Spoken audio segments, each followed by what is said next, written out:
I'm Jake, and this is my second video chronicling my build of a Velobuild road bike. And I finally got my wheels, so I wanted to show those off, do an unboxing, and talk about if there's any discrepancy between what I ordered and what I got, and how it all looks. But before I dive into that, I wanted to talk about a comment that was left on my last video. It was a link to another YouTuber who had a bad experience with a Velobuild bike, Carl Marsol. He ended up breaking his leg because his frame broke, but it was a different frame. It was a downhill mountain bike frame, and in the video he talks about how it was a pretty tame drop that broke his frame. It's still a different frame and a different experience, and my goal again is to add my experience to the record so that if someone is thinking about buying one of these bikes, if there is a problem with them, there will be one more person to say that it wasn't good, and if there was no problem, then that's what you're gonna hear. So let's get into the wheels. I actually did open this box already because I couldn't.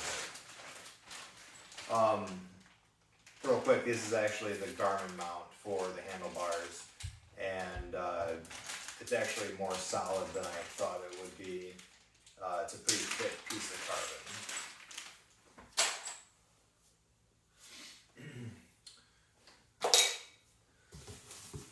In that bag there was also the valve extenders for getting through these deep rims. I ordered the Velobuild 60mm clinchers disc, and I upgraded to the Novatec 791 792 hub set.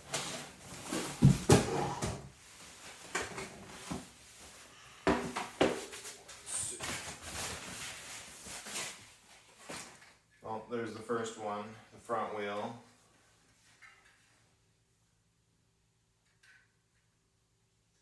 Try to get this cap off. Well, I don't need to. But yeah, wow. I already took a look at them, but seeing them again, they're really nice. I kind of spun them in my hand. They seem to be spinning nice and smooth and straight. So I'm pretty optimistic about these. You know, like the quality, the carbon looks good. The spoke nipples don't look all deformed or anything like that. See if it wants to stay put. Alright, cool. Another thing about my wheels are that I had the XDR free hub body because I'm doing a SRAM 12-speed build. So there's that. Cool. And yeah, the black bladed spokes with the black Novatec hub, glossy black carbon rims look really good. Let's see here. These were $389, and I have a scale here, so let's see. Oh, this is gotta be totally accurate because of these things. There's one.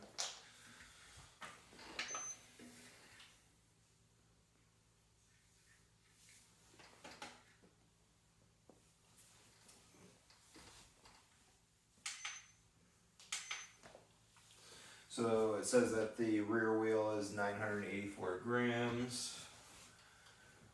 Of course, I have lost my pencil now.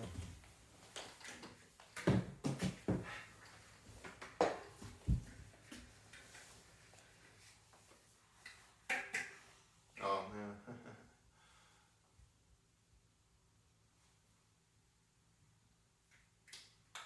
There we go. Put this end cap back in.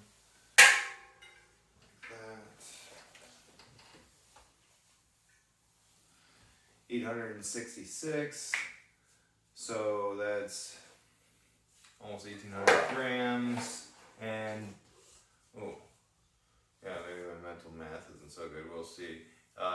Advertised weight for these wheels is 670 grams plus or minus 30, so yeah, it's pretty close. I'll have the final weights in the video description. So yeah, the wheels look great. All my parts are still on order, so we're waiting for probably middle of November to get that, except for the crankset that's going to be in March. But I did want to show off this. I've been working on preparing the frame for painting it, and holy cow, it's a ton of work. I started off with 600 grit sandpaper, which was not enough. I was barely getting anywhere with that. Then I tried 400, and that got me this far, still after, you know, probably 4 to 6 hours of actually just sanding the shit out of it. And I actually found out that there's even more gritty wet sandpaper, so I'm going to try 200 when I go to do the frame. It was right here. The frame is going to take a lot of time, unless the 200 works a lot better than I thought it would. A couple other things. I got this little seat post cover. This is actually a part for the Tarmac SL7, but it fits this frame really well. It's not perfect, but it does work and makes it look a little more finished. And then the bottle cages that I got from Velobuild were not actually straight on this frame. There was something about the way that the hole was drilled in them or something, but no matter how I set them on there, my bottles were crooked. So I have these. I think this is what I'm going to use. These are also some straight from China bottle cages, so keeping with the theme of the bike. And that's all I got for this time. I guess the next update will be more parts, hanging parts on this frame, just to see, you know, how things thread in and just fit. But the plan is to paint this frame, so I can't keep the parts on there or, you know, permanently install anything until I do that. So maybe the next update will be a paint update. So we'll see. As soon as I have something to say, I'll make another video. Thanks.